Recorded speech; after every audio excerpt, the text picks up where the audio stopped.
Assalamualaikum warahmatullahi wabarakatuh. Salam sejahtera bagi kita semua.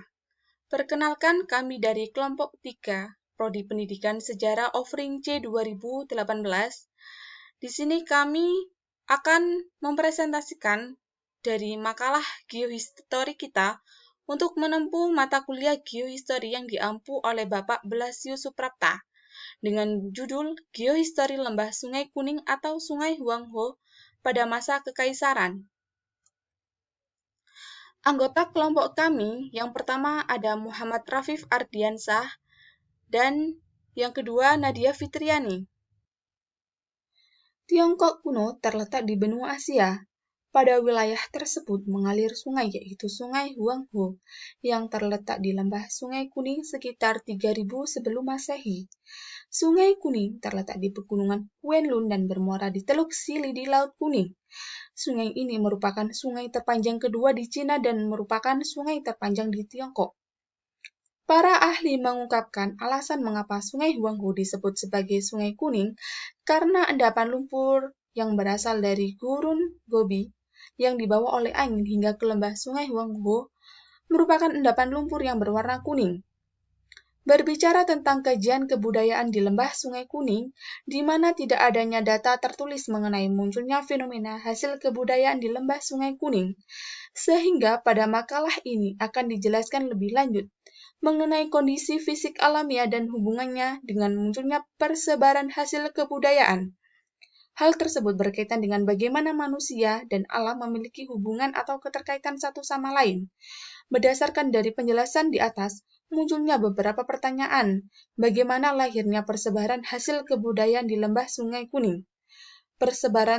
Permasalahan tersebut hanya dapat dijawab dengan menggunakan sudut pandang geohistory, sehingga pada makalah ini mengangkat judul Geohistory Lembah Sungai Kuning atau Sungai Huangho pada masa Kekaisaran. Rumusan masalah. Yang pertama, bagaimana kondisi fisik lembah Sungai Kuning pada masa Kekaisaran? Yang kedua, bagaimana persebaran kebudayaan material pada masa Kekaisaran? Yang ketiga, bagaimana hubungan persebaran hasil kebudayaan pada masa Kekaisaran dengan perilaku Sungai Kuning? Terus,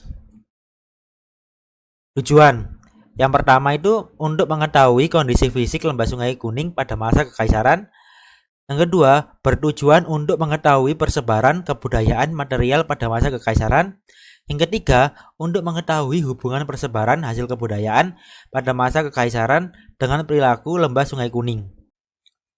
Selanjutnya, yaitu tentang landasan teori. Yang pertama tentang teori 7 unsur kebudayaan. Cohen Janingrat membagi unsur-unsur kebudayaan menjadi 7 bagian diantaranya. Yang pertama bahasa, yang kedua sistem teknologi dan peralatan hidup, yang ketiga sistem mata pencaharian hidup, yang keempat organisasi sosial, yang kelima sistem pengetahuan, yang keenam sistem religi, dan yang ketujuh kesenian. Yang pertama bahasa. Bahasa merupakan alat komunikasi yang terorganisasi sebagai bentuk satuan seperti kata, kelompok kata, klausa, atau kalimat yang diungkapkan baik secara lisan maupun tulisan. Bahasa merupakan sebuah alat yang digunakan sebagai komunikasi antar masyarakat. Yang kedua, sistem teknologi dan peralatan hidup. Sistem peralatan hidup dan teknologi merupakan sebuah peralatan yang digunakan oleh masyarakat di dalam melakukan aktivitas atau kegiatannya. Berbicara tentang teknologi ini, pada unsur kebudayaan erat kaitannya dengan peralatan atau alat yang digunakan oleh masyarakat. Peralatan yang digunakan dalam aktivitas masyarakat meliputi alat-alat produktif. Alat produktif merupakan alat-alat yang digunakan oleh masyarakat berupa peralatan sederhana di dalam memenuhi kebutuhan sehari-hari, seperti alat menumbuk padi. Yang ketiga, sistem mata pencaharian hidup. Sistem mata pencaharian hidup ini merupakan segala aktivitas yang dilakukan oleh manusia di dalam memenuhi kebutuhan hidupnya, baik perdagangan, bercocok tanam, maupun peternakan. Yang keempat, organisasi sosial. Sistem organisasi sosial atau organisasi kemasyarakatan di mana sistem organisasi sosial dan masyarakat merupakan sebuah perkumpulan interaksi antar sesama anggota masyarakat yang berkaitan dengan sistem ketatanegaraan, sistem pengolahan pemerintahan. Yang kelima, sistem pengetahuan. Sistem ilmu pengetahuan merupakan sebuah dasar-dasar atau konsep, ide tentang keilmuan atau ilmiah. Sistem ilmu pengetahuan menjadi salah satu unsur dari kebudayaan di mana kebudayaan dilandasi oleh ilmu pengetahuan ilmiah. Yang keenam, sistem religi. Sistem religi atau upacara keagamaan, sistem ini merupakan sebuah bentuk kepercayaan yang dianut oleh masyarakat kuno. Religi biasa disebut sebagai sistem keagamaan, di mana agama merupakan sebuah jalan yang membawa manusia untuk dapat berhubungan dengan kekuatan gaib yang tinggi. Pada bahasan geohistori lembah Sungai Kuning, sistem religi ini diwujudkan dalam bentuk penemuan kuil-kuil sebagai tempat peribadatan masyarakat. Selain itu juga ditemukan patung-patung. Lalu yang ketujuh yaitu sistem kesenian. Kesenian di dalam unsur kebudayaan merupakan identitas kultural.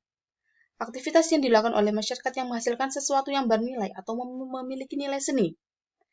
Di dalam kajian budaya Sungai Kuning, pada sistem kesenian yaitu diwujudkan dalam bentuk peralatan seperti guci atau tembikar dan juga pada seni lukis.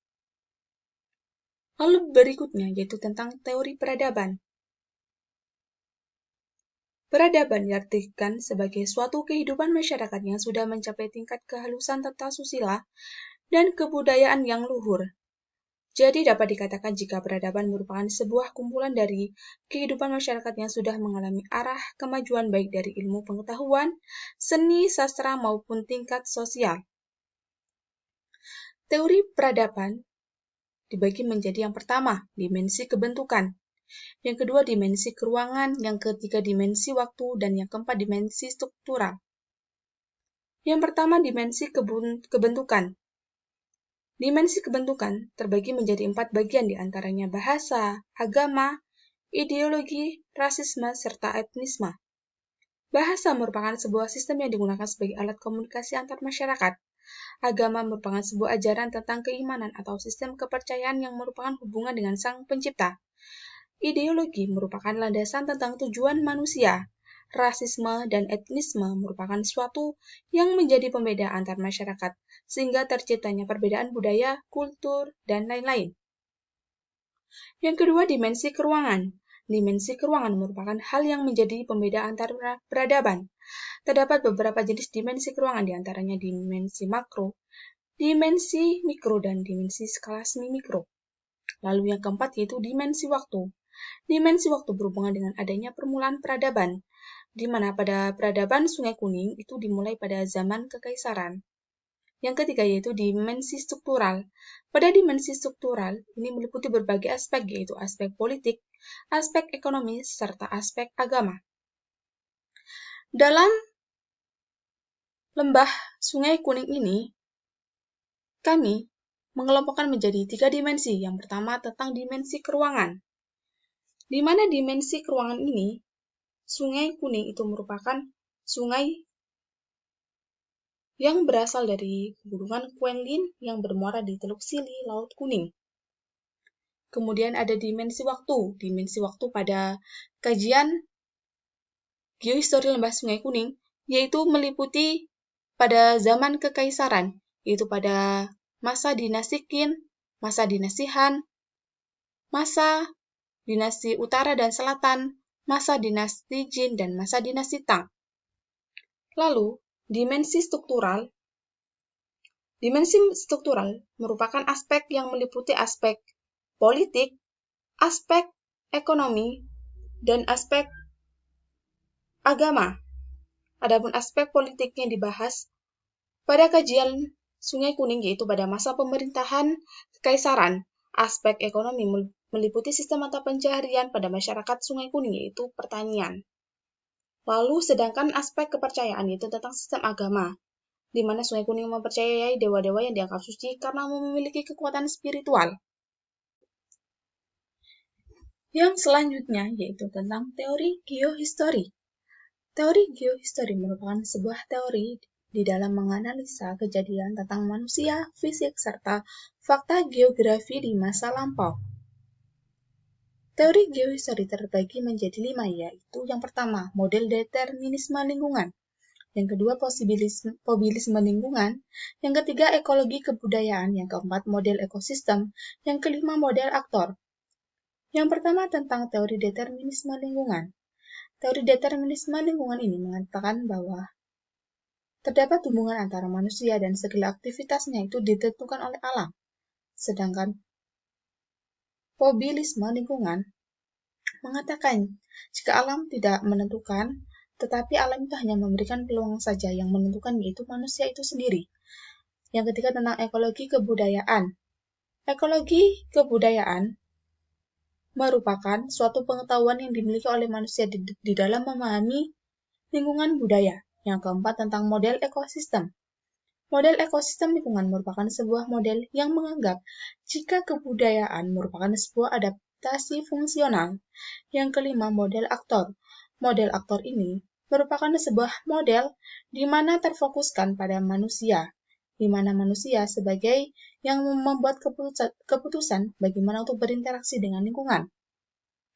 Dalam kajian geohistori lembah Sungai Kuning, ini menekankan kepada model determinisme lingkungan, di mana cuaca dan iklim itu mempengaruhi perilaku atau aktivitas manusia. Yang selanjutnya yaitu tentang paparan data.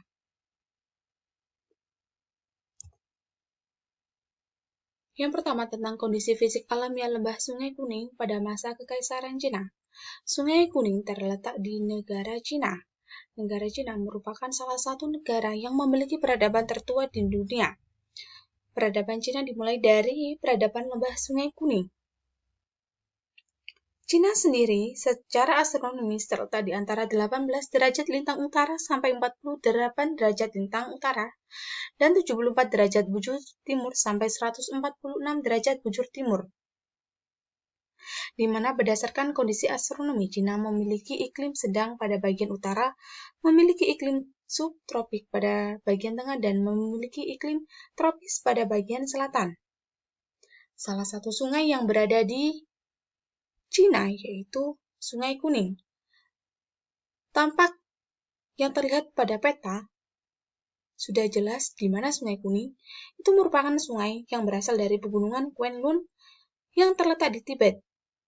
Jadi pegunungan Kwenlun ini merupakan suatu pegunungan yang terletak di Tibet yang merupakan sumber dari Sungai Kuning. Kemudian Sungai Kuning membawa lumpur sehingga membentuk sebuah daratan rendah Cina yang bermuara di Teluk Sili di Laut Kuning. Sedangkan pada daratan tinggi sebelah selatan mengalir sungai yang Sekiang yang berhulu di pegunungan Kwenlun.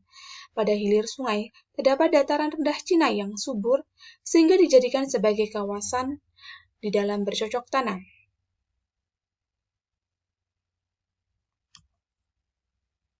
Lalu selanjutnya yaitu tentang peta kondisi Sungai Huanghe pada saat banjir.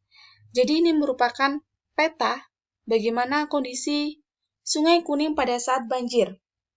Banjir dipengaruhi oleh musim atau lingkungan dan karena adanya pencairan dari Gunung Bayanhar. Jadi Gunung Bayanhar ini mencair ketika musim kemarau. Gunung Bayanhar mengalami pencairan sehingga mengalir dari daerah menuju Sungai Kuning yang mengakibatkan daerah Shandong dan Shanxi. Lalu meninggalkan endapan lumpur-lumpur sehingga dengan adanya kesuburan tersebut membentuk suatu peradaban dan terciptanya kehidupan masyarakat di lembah Sungai Kuning tersebut. Oke, kali ini saya akan membahas persebaran hasil budaya. Yang pertama itu ada patung Bodhisattva.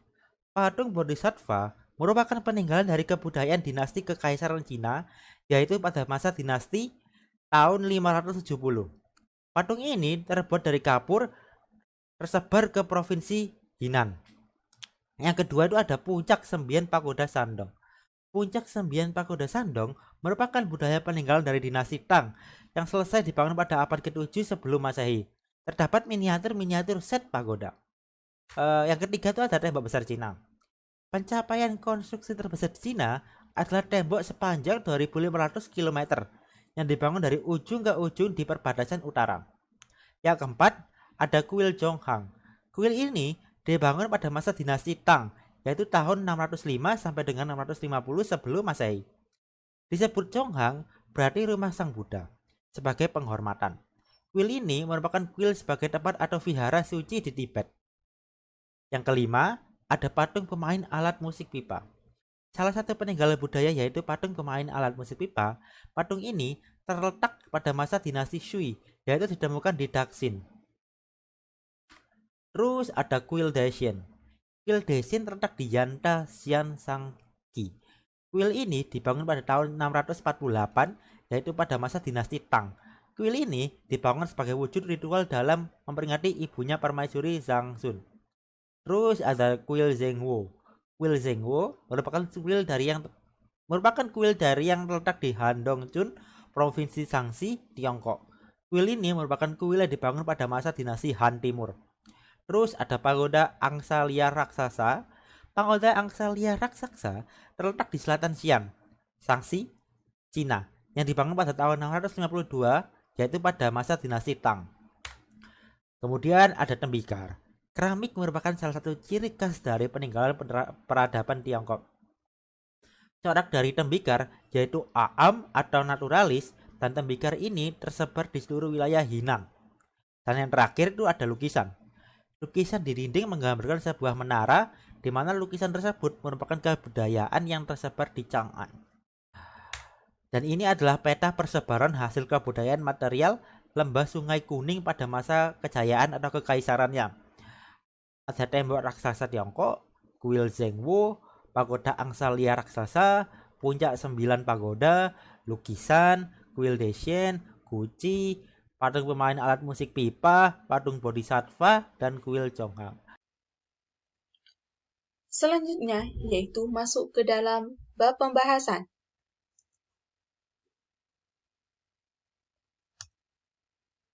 Yaitu membahas tentang peradaban. Berbicara tentang peradaban di Lembah Sungai Kuning, di mana peradaban Lembah Sungai Kuning memiliki perkembangan budaya yang cukup pesat. Perkembangan ini mengantarkan peradaban Lembah Sungai Kuning untuk menghasilkan peninggalan-peninggalan bercorak sejarah yang berlatar budaya khusus untuk peradaban ini. Salah satu hasil dari peradaban Lembah Sungai Kuning yaitu tembok besar Tiongkok. Tembok ini membentang dari pelabuhan Laut Cina Shanghaihuan lebih dari 3.000 mil ke arah barat Provinsi Gansu. Di mana teori peradaban pada kajian Lembah Sungai Kuning yaitu ada 3 teori. Yang pertama teori waktu, teori keruangan, dan teori struktural. Berbicara tentang teori keruangan atau dimensi keruangan, peradaban yang cukup tua di Asia Timur salah satunya peradaban Sungai Kuning atau Wanghe di Tiongkok yang mengalir melalui pegunungan Cina Utara hingga membentuk dataran rendah dan bermuara di Teluk Sili Laut Kuning. Sungai Kuning ini terkenal sungai yang sangat subur karena membawa material organik berupa tanah humus dari pegunungan yang dibawanya ke dataran rendah. Dan hal ini yang membuat daerah sekitar Sungai Kuning dapat ditanami berbagai tanaman. Pada dimensi keruangan ini terbagi menjadi beberapa skala, yaitu skala makro, skala semi-mikro, dan skala mikro. Pada skala makro, Sungai Kuning memiliki panjang 5.646 km. Sedangkan pada skala semi-mikro, persebaran kebudayaan pada peradaban Lembah Sungai Kuning hanya terletak di sekitar pantai Sungai Kuning saja. Adapun dalam skala mikro, banyak kebudayaan yang muncul pada masa kekaisaran yang dimulai pada masa kekaisaran, yaitu dinasti Qin yang terletak di sebelah utara Tiongkok. Lalu selanjutnya yaitu tentang teori waktu. Teori waktu ini berbicara tentang lamanya suatu peradaban, di mana pada masa kekaisaran peradaban Tiongkok itu dimulai dari dinasti Qin. Dinasti Qin merupakan salah satu dinasti yang paling berpengaruh di Tiongkok. Dinasti ini juga dikenal akan umurnya yang sangat pendek, dinasti Qin telah berhasil meletakkan dasar-dasar kekaisaran yang kemudian diteruskan oleh dinasti-dinasti selanjutnya. Dinasti Qin yang pertama kali menyatukan suku bangsa yang beragam di Tiongkok ke dalam suatu etnitas tunggal nasional Tiongkok.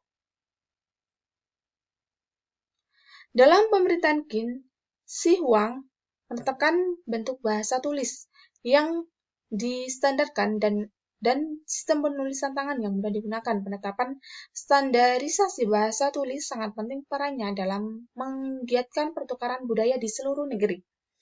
Yang kedua, pada masa dinasti Han.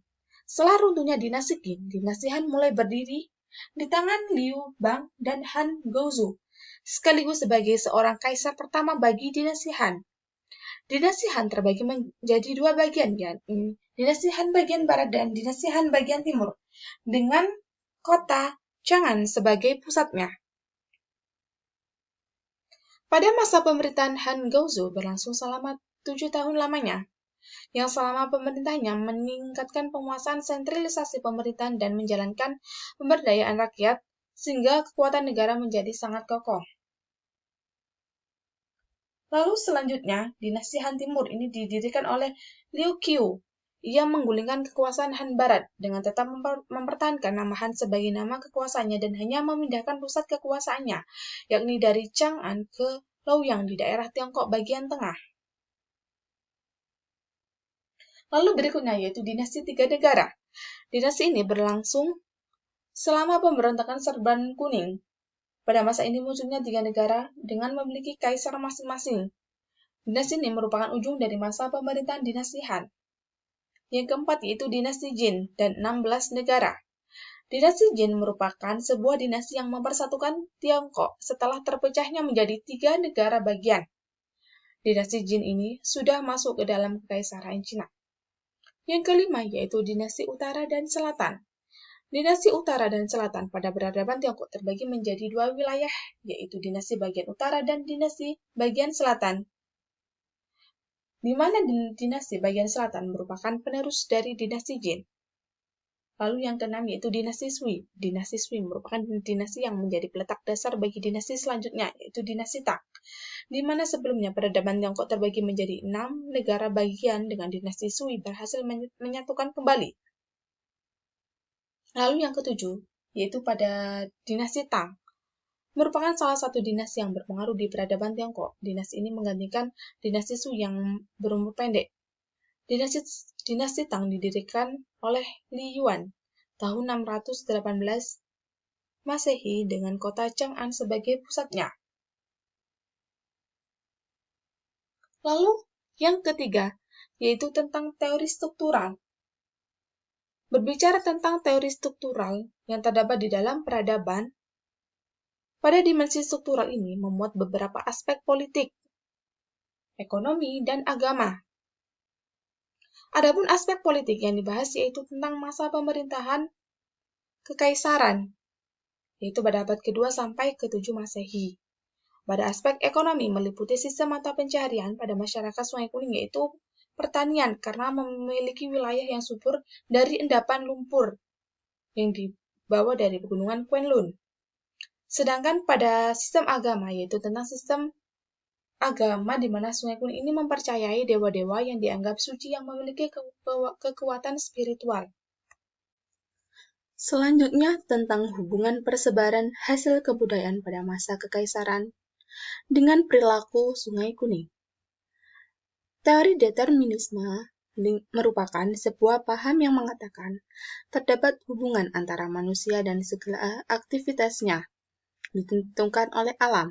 Jadi dari teori determinisme ini, lingkungan menjadi faktor di dalam mempengaruhi pola perilaku masyarakat.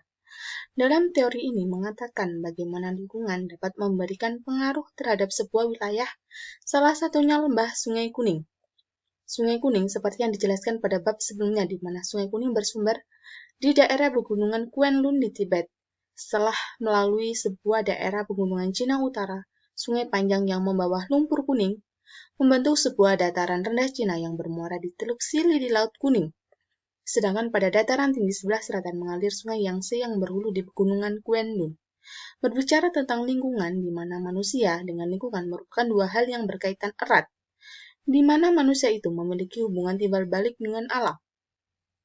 Persebaran situs hasil peradaban Tiongkok dipengaruhi oleh perilaku lembah Sungai Kuning, bagaimana masyarakat memanfaatkan kondisi lingkungan yang ada, seperti pada lembah Sungai Kuning yang memiliki tanah yang subur.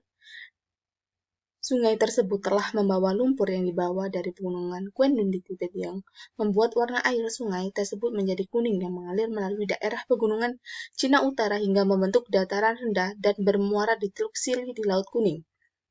Sehingga dapat dikatakan jika terdapat hubungan perilaku terhadap lembah Sungai Kuning, di mana aktivitas atau kegiatan masyarakat digunakan sebagai pertanian atau bercocok tanam karena melihat letak geografis yang sangat subur.